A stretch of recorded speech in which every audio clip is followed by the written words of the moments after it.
আজকের একটা জিনিস দেখাই।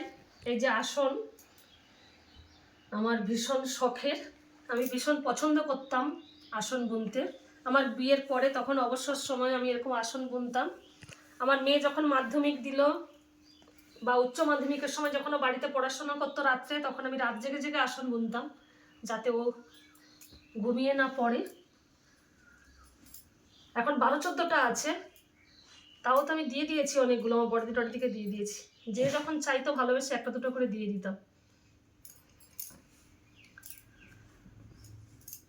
আমার মেয়ের 7 ভক্ষণ, বেবি শাওয়ারও 7 মাসের। আমরা 7 খাওয়াতে যাব আগামী রবিবার, মানে পরশুদিন। ও বলছিল, মা তুমি একটা আসন নিয়ে আসবে, তাই আজকে শোকেস থেকে বের করলাম।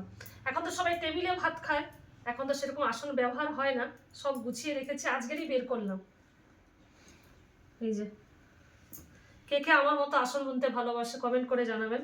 এইটা ভালো লাগছে, এইটা নিয়ে যাবো। এই যে সাদার উপরে পিঙ্ক কালার, এটা বেশ ডিপ লাগছে, এটাই নিয়ে যাব। এই যে প্রিন্টগুলো, এই একটা প্রিন্ট, এই একটা প্রিন্ট, এই একটা।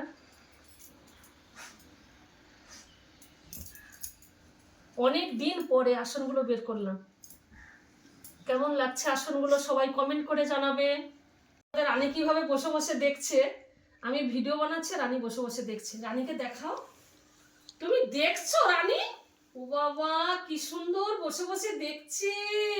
এই তো আসন দেখাচ্ছি না, আসন দেখাচ্ছি না, হ্যাঁ আসন দেখাচ্ছি তো।